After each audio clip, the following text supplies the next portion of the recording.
sorry for Nico Harrison, but at the end of the day, you traded Luka Doncic. And if you're trading Luka Doncic, you can't be 3-8 on the season. Mavs ownership is more responsible for this than anyone for letting it happen. But in the end, owners don't fire themselves. They find somebody to blame. And Nico Harrison went all in. He knew that it could eventually cost him, and unfortunately it has. They actually went through with it. After months of rage shaking the American Airlines Center, after fans stormed the arena with Fire Nico chants, after protests, funerals, marches, and 9 straight months of absolute chaos following the Luka Doncic trade, the Dallas Mavericks have finally fired general manager Nico Harrison. This might be the wildest self-destruction we've seen in modern NBA history. A GM who once built a roster that reached 2 Western Conference Finals and even fought its way to an NBA Finals appearance somehow sabotaged his own team so badly that he didn't even survive the first stretch of the new season. The breaking point came fast. ESPN insiders reported that Nico met with owner Pat Dumont at 10 a.m. Tuesday, and by 10:05, he was gone. Hours earlier, fans were back to chanting, "Fire Nico." And with Dallas sitting 3-8 at the bottom of the West, the franchise finally snapped. Nico? Nico. What's up, man? Good to meet you. We all still hate you. All right, good. Good talk, brother. The Mavericks' collapse didn't happen overnight. It started with one decision that would haunt Nico Harrison forever: Jalen Brunson. After reaching the 2022 Western Conference Finals, Dallas looked unstoppable. Luka was playing like a generational superstar, Spencer Dinwiddie fit perfectly, and the organization felt like it finally had momentum. But underneath all that success, a silent disaster was already forming. Brunson, a second-round pick nobody ever expected to become a star, had just averaged 21.6 points and carried the Mavericks whenever Luka was off the floor. He proved he could be a reliable, playoff-ready point guard on a championship team. And the crazy part? Dallas could have locked him up before the season for around $14 million a year. But they didn't. They gambled. They waited. And when Brunson exploded in the playoffs, the Knicks came in with a 4-year, $104 million offer, and Nico Harrison didn't match it. Just like that, the Mavericks lost the perfect co-star for Luka. Cuban blamed foul play, but fans didn't buy it. This wasn't foul play. This was a front office failure. A failure that marked the beginning of everything unraveling in Dallas. Honestly thought it would work out. I really did, but it didn't, and that's okay. The only thing that I didn't like about the whole situation was when Mark said, when the parents got involved, that's when things got messy. I didn't want to go there here, right? It wasn't just a jab, JB, for real. When the Brunson disaster finally caught up to him, Nico Harrison tried brushing it off. He claimed Brunson was always destined for New York because his father had just joined the Knicks coaching staff. But the truth was way different. Brunson's family wanted Dallas. They asked for a chance to stay. They were ready to match the Knicks' offer. Harrison still said no. Now Brunson is a 2-time All-Star, putting up 26 and 7, one of the best point guards in the world, and he even left $113 million on the table just to stay in New York and chase a championship. Losing him should have crushed the Mavericks, but Harrison actually bounced back fast. By February 2023, Dallas was stuck in mediocrity with no true co-star. That's when Harrison took his biggest swing ever, sending Dinwiddie, Dorian Finney-Smith, a 2029 first, and 2 seconds to Brooklyn for Kyrie Irving. It was a risky move, but Harrison's long relationship with Kyrie gave him confidence. And honestly, it worked. Even though the team tanked the final stretch of 2022-23, it allowed them to draft Derek Lively-Siku, a franchise-changing decision. By the next season, Harrison added PJ Washington and Daniel Gafford, giving Luka a perfect rim runner, defensive anchors, and real versatility. The Mavericks made the 2024 NBA Finals. They lost to Boston, but Harrison proved he could build a contender. Dallas rewarded him with a multi-year extension. This should have been his peak. But instead of building on success, Harrison walked straight into the worst mistake of his career. The 2024 offseason started great, landing Klay Thompson, reuniting with Dinwiddie, adding Najee Marshall, and Quentin Grimes. On paper, the Mavericks looked like a complete championship-ready roster. But Harrison grew fixated on defense, convinced Luka wasn't good enough on that end.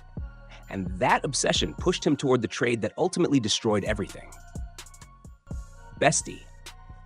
On the night of February 1st, heading into February 2nd, 2025, Nico Harrison and his close friend Rob Pelinka pulled off one of the wildest trades the league has ever seen. Luka Doncic, a 25-year-old five-time first-team All-NBA superstar, was shipped to the Lakers for Anthony Davis, Max Christie, and a lone 2029 first-round pick. The shockwave was instant. Mavericks fans stormed the American Airlines Center. Fire Nico chants exploded across Dallas. People couldn't process how Harrison traded away the man who had dragged the franchise to the finals for a broken roster and a future pick with almost no value. Harrison's justification? Defense wins championships. And yes, Anthony Davis is still elite defensively when healthy. But the trade package was a disaster. No Austin Reeves, no Dalton Knecht, no meaningful draft compensation. The Lakers kept everything because Pelinka convinced Harrison he was taking a massive risk acquiring Luka. In reality, Dallas got fleeced. Badly. Then injuries made everything worse. Davis was already hurt when the deal went down and aggravated his injury again. Kyrie tore his ACL soon after. Dallas collapsed to 39-43. Meanwhile, Luka is in Los Angeles, averaging 37, 10, and 9 on elite defense, proving every doubt Harrison ever had was dead wrong. When Luka returned to Dallas and cried during his tribute, ownership panicked. Patrick Dumont forced Harrison into a press conference meant to calm fans, and it backfired instantly. No cameras, no recordings. Harrison fell back on the same defense wins championships line, dismissed Cuban and Dirk's input, and wouldn't commit to staying long-term even after trading every first-round pick until 2030. When asked why he shouldn't be fired, he claimed he'd done a really good job and promised a championship run in 2026. Now it's November. Dallas is 3-8 with the worst offense in NBA history. Those words aged worse than spoiled milk. Then, unbelievably, Dallas won the 2025 lottery with a 1.8% chance and landed Cooper Flagg, a defensive phenom. It should have saved Harrison. But in the offseason, he signed D'Angelo Russell, coming off the worst shooting year of his career, to run the offense with Kyrie out. A terrible defender, a bad fit, and a move that pushed Dallas even deeper into chaos. Harrison built his entire reputation around one belief: defense wins championships. That was the core philosophy he used to justify trading Luka Doncic. But the moment he tried to replace Luka's playmaking, he signed one of the worst defensive point guards in basketball. And that contradiction set the tone for everything that followed. His next questionable move came in September, when he handed P.J. Washington a 4-year, $90 million extension.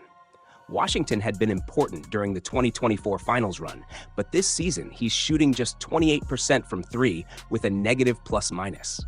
Harrison didn't ask whether Washington fit the new identity or whether his production was sustainable. He simply paid up because Washington once helped him win. Instead of building a plan, Harrison was reacting to memories. Then the season began, and the nightmare turned real. Dallas sits dead last in the Western Conference with an offensive rating of 103.9, second worst in the league, and they average just 106.5 points per game in a league where the average is 116.7. Statistically, this is the worst offense in NBA history. On top of that, Cooper Flagg, their generational #1 pick, started the season completely out of position as Jason Kidd experimented with him as a point forward. It tanked his confidence, destroyed his efficiency, and had fans questioning whether he was a bust. Meanwhile, Anthony Davis arrived to training camp out of shape and immediately battled injuries. Kyrie Irving hasn't played a single minute. Klay Thompson struggled so badly he was benched, and now Dallas is already exploring trades. D'Angelo Russell has played exactly how people expected: bad defense, streaky offense, and zero consistency. And in Los Angeles, Luka Doncic is averaging 37, 10, and 9 while playing the best defense of his career, leading the Lakers to an 8-3 start without LeBron James. Every game widens the gap between what Dallas has and what they threw away. Monday night pushed everything over the edge. After falling to 3-8, Fire Nico chants filled the arena again. But the moment that changed everything came after the game, when owner Patrick Dumont was seen courtside next to a fan wearing a Lakers Luka jersey. On camera, in public. Dumont admitted the Luka trade was a mistake, told the fan he felt guilty, and promised he was trying to win back the fan base. That confession was the turning point. Back in February, Dumont said In Nico, we trust. After 9 months of disaster, he finally less than 24 hours later, Nico Harrison was gone. And the truth is, his downfall wasn't one mistake. It was a chain reaction. Letting Brunson walk for nothing, gambling on the Luka trade, overpaying PJ Washington, betting on D'Lo, sidelining Clay, panicking after every injury. Everything pointed to a GM who reacted to problems instead of building a long-term plan. He preached defense but built a bottom-tier defense. He claimed to focus on the future but kept investing in aging, declining players. Even with a generational #1 pick like Cooper Flagg, the roster never made sense. Now the Mavericks hand the keys to Michael Finley and Matt Riccardi. Finley is a franchise icon with deep roots in the team's culture. Riccardi is the front office mind who sat in the lottery room when Dallas landed the #1 pick. Together, they're stepping into a mess and trying to rebuild an identity from scratch. As for Harrison's legacy, it comes down to one brutal truth. He traded away a 25-year-old generational superstar for an aging, injury-prone 32-year-old and tore apart one of the NBA's most promising young cores. No matter the good moves before, that decision defines his entire era.